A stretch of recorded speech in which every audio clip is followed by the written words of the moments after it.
नमस्कार दोस्तों, national news today में आपका स्वागत है और मैं हूं प्रभाकर सिंह। आज की इस वीडियो में मैं बात करूंगा आज की प्रमुख घटनाओं की और ऐसी घटनाएं जो आज के सभी समाचार पत्रों में दी हुई हैं। तो आइए शुरू करते हैं और देख लेते हैं कि आज के समाचार पत्रों में ऐसी प्रमुख सूचनाएं कौन कौन सी हैं। आज के लगभग सभी समाचार पत्रों में सबसे पहले जो सूचना है वो है राजस्थान सरकार की शक्ति परीक्षण की। लिखा है सचिन को कोर्ट से राहत, शक्ति परीक्षण की तैयारी में जुटे गहलोत।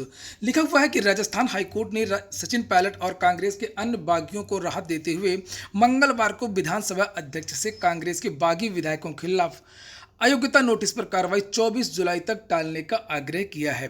तो इनकी जो अयोग्यता है वो नहीं अभी जाएगी और इसकी वजह से अगर विश्वास मत के लिए जाते हैं राजस्थान के मुख्यमंत्री और विश्वास मत पूरा नहीं कर पाते हैं तो सरकार गिर जाएगी। हालांकि मुख्यमंत्री ने उम्मीद जताई है कि हर हाल में जीत हमारी होगी और देखते हैं अब आगे क्या होता है। गोवा मध्य प्रदेश की तरह यहाँ भी सरकार जाएगी या सरकार रह पाएगी। इसके बाद में एक और महत्वपूर्ण सूचना है जो सभी लोगों को जानना चाहिए कि अब एक मोबाइल नंबर से 5 वाहनों का होगा पंजीकरण। अब उत्तर प्रदेश की सरकार में जितने भी वाहन हैं उनके रजिस्ट्रेशन में मोबाइल फ़ोन नंबर अनिवार्य हो गया है। मोबाइल नंबर इसलिए अनिवार्य किया गया है कि बहुत सारा जो डाटा है वो सरकार को मिल जाएगा कि किस व्यक्ति की गाड़ी है और वो कहाँ का रहने वाला है। यहाँ पर नीचे लिखा है यदि वाहनों के दस्तावेजों में आपका मोबाइल नंबर अपडेट नहीं है तो अनिवार्य रूप से इसे अपडेट करा लें। परिवहन विभाग ने सभी वाहन स्वामियों को driving licence, registration certificate, RC, वाहन नवीनीकरण सर्टिफिकेट, फिटनेस सर्टिफिकेट, एनओसी के साथ भी मोबाइल नंबर देना अनिवार्य कर दिया है। यहाँ पर नीचे लिखा हुआ है कि एक मोबाइल नंबर पर 5 वाहन ही पंजीकृत हो सकते हैं और यहाँ पर यह बताया गया है कि इससे जो वाहनों की चोरी होती है और अवैध खरीद फरोख्त होती है उसके बारे में लगाम लग सकेगी।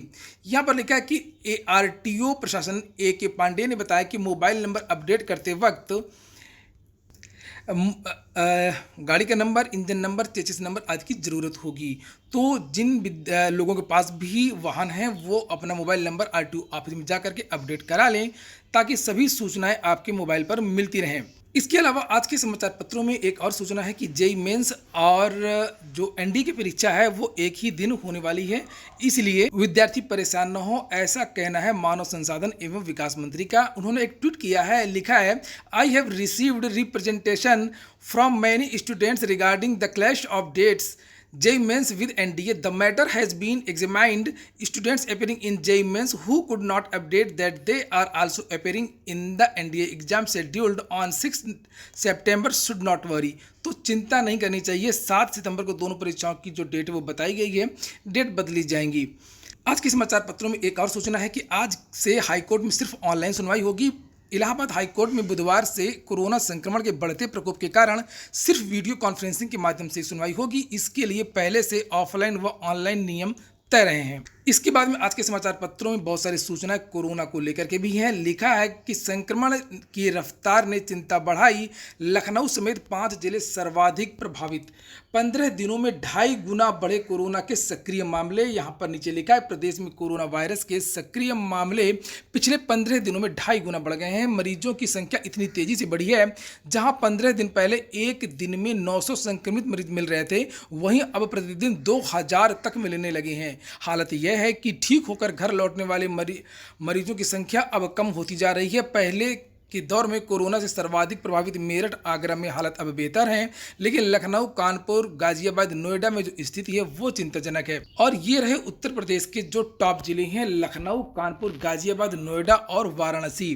दोस्तों एक बात और बता दूं कि ये एक नया मेरा चैनल है और जिसमें मैं सभी समाचार पत्रों की जो सबसे प्रमुख सूचनाएं होंगी वो 5 मिनट में देने का प्रयास करूंगा और इसलिए आप लोग इस चैनल को जरूर से जरूर सब्सक्राइब कर लें, अपने दोस्तों से कहें, शेयर करें व्हाट्सएप में। और अगर आप उत्साह बढ़ाएंगे तो आगे मैं इस तरीके की वीडियो बनाऊंगा, चैनल आगे चलेगा। अगर उत्साह नहीं बढ़ाएंगे तो ये चैनल आगे नहीं बढ़ेगा। आज के समाचार पत्रों में नसीमुद्दीन की विधान परिषद की सदस्यता के बारे में भी दिया गया है। उनकी विधान परिषद की जो सदस्य है वो रद्द कर दी गई है। पहले ये बसपा से विधान परिषद के सदस्य बने थे, उसके बाद में इन्होंने पार्टी छोड़ दिया, कांग्रेस में चले गए और अब उनकी जो सदस्यता है वो समाप्त कर दी गई है। एक और सूचना है, लिखा है फसल बीमा की अनिवार्यता समाप्त। 2016 में ये शुरू हुई थी। जब भी कोई किसान बैंक में जाता है किसान क्रेडिट कार्ड बनवाने के लिए, ज़बरदस्ती बैंक वाले उनका फसल बीमा कर देते हैं और फसल बीमा से कोई भी लाभ कभी भी किसानों को मिलता नहीं है, कोई मुआवजा मिलता नहीं है। और इसकी वजह से अब जो ये अनिवार्यता है वो समाप्त कर दी गई है, इसलिए आप लोग इसको याद रखिए। कोरोना काल में कोरोना को फसल बीमा कराने की अनिवार्यता को समाप्त कर दी गई है। किसान इच्छानुसार फसल का जो बीमा है वो करा सकेंगे। जो किसान बीमा नहीं कराना चाह रहे हैं उन्हें संबंधित बैंक में जाकर के एक आवेदन करना होगा। प्रधानमंत्री फसल बीमा योजना से पहले केसीसी लेने वाले किसानों के लिए अनिवार्य था, तो ज़बरदस्ती कर देते थे और कुछ पैसे प्रीमियम के रूप में ले लिया करते थे और उसका जो लाभ है कभी भी किसी भी किसान को मिलता नहीं था। अगली जो सूचना है वह खेल जगत की। लिखा है अध्यक्ष ब्रजेश पटेल ने कहा कि यूएई में होगा पूर्ण आईपीएल का आयोजन। यहाँ लिखा है कि T20 विश्व कप के टलने से पूर्ण आईपीएल के आयोजन की संभावना बढ़ गई है। टूर्नामेंट की संचालन परिषद जैसी अगले एक सप्ताह या 10 दिनों के अंदर बैठक करके आगे की योजना तैयार करेगी। इसके यूएई में होने की संभावना है। आईपीएल संचालक परिषद के अध्यक्ष ब्रजेश पटेल ने यह जानकारी दी है। वहीं अमेरिका ने चीन के अतिक्रमण की आलोचना की है। लिखा महामारी की आड़ में भारत की भूमि हथियाना चाहता था चीन। अमेरिका ने साफ कहा कि कोरोना वायरस की आड़ में चीन लद्दाख क्षेत्र में भारत की जमीन हथियाना चाहता था। गलवान घाटी में सीमा विस्तार की चीन की व्याकुलता पर चिंता जताते हुए अमेरिका ने बीजिंग को भारत के साथ तनाव कम करने की नसीहत दी है। साथ ही दक्षिण चीन सागर में दादागिरी दिखाने पर उसे आड़े हाथों लिया है। अगली सूचना है जो चीनी ऐप हैं उन पर प्रतिबंध जारी रहेगा। लिखा है चीनी ऐप पर कड़ाई से प्रतिबंध लगाएं केंद्र सरकार ने कहा है। केंद्र सरकार ने चीनी कंपनियों के 59 ऐप पर पाबंदी लगाने के बाद में मंगलवार को उन्हें इस आदेश का कड़ाई से पालन करने को कहा है और उल्लंघन करने पर सख्त कार्रवाई की चेतावनी दी है। आधिकारिक सूत्रों के अनुसार आदेश का किसी भी तरीके से उल्लंघन करने पर कड़ी कार्रवाई की चेतावनी दी गई है। सरकार ने 29 जून को चीन से संबद्ध टिकटॉक, कैम स्कैनर और यूसी ब्राउजर समेत 59 ऐप पर पाबंदी लगा दी थी। उनका कहना कि ये ऐप देश की संप्रभुता, अखंडता और सुरक्षा के लिए खतरा है। जैसा कि चर्चा थी कि चीन से जो तनाव है वो अब कम हो गया है, तो हो सकता है कि ये जो प्रतिबंध है हटा दिए जाए, तो ये प्रतिबंध फिलहाल लागू रहेंगे। अगली सूचना है यहाँ पर से शीर्ष टेस्ट ऑलराउंडर बने बेन स्टोक्स। किसी भी प्रतियोगी परीक्षा में भी ये प्रश्न पूछा जाता है, इसलिए आप लोग इसको नोट कर सकते हो तो नोट कर लीजिए। लिखा है होल्डर 18 महीने से थे पहले स्थान पर, बल्लेबाजी में भी तीसरे स्थान पर पहुंचे बेन।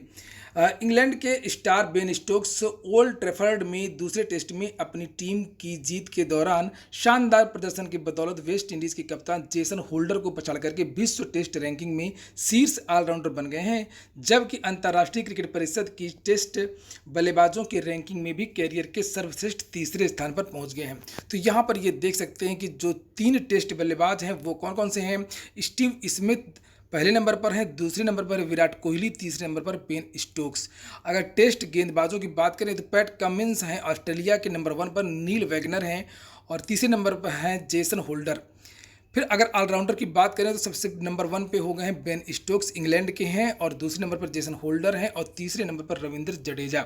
इसके बाद में यहाँ पर लिखा हुआ है कि फाइजर बायोएनटेक ने भी बढ़ाई आशा। जर्मनी की जैव प्रौद्योगिकी कंपनी बायोएनटेक और अमेरिका की दवा उत्पादक फाइजर इंक ने कहा है कि उनकी कोरोना वैक्सीन को भी इंसानों पर दूसरे प्रारंभिक परीक्षण में सफल पाया गया है। दोनों ने शरीर में प्रतिरोधक क्षमता बढ़ाने के साथ ही संक्रमण को मारने वाले टी सेल यानी व्हाइट ब्लड सेल विकसित किए हैं। जर्मनी में 60 स्वास्थ्य लोगों पर वैक्सीन का परीक्षण किया गया। जिन लोगों को इसकी 2 खुराक दी गई उनके शरीर में एंटीबॉडी विकसित हुई, जैसा कि अमेरिका में पहले प्रारंभिक परीक्षण में विकसित हुए थे। बड़े पैमाने पर परीक्षण की योजना के बारे में दोनों कंपनियों ने कहा कि इस महीने के अंत तक 30,000 लोगों पर इसके प्रभाव का परीक्षण देखेंगी। तो जर्मनी में भी इसका प्रयोग चल रहा है और भी बहुत सारे जो देश हैं वो इस पर कार्य कर रहे हैं। तो ठीक है दोस्तों, ये हो गया आज का वीडियो आपको कैसा लगा ज़रूर बताएं। कुछ और चीज़ें भी ऐड की जा सकती हैं वो भी बताएं कमेंट बॉक्स में। पूरा वीडियो सुनने के लिए बहुत बहुत धन्यवाद।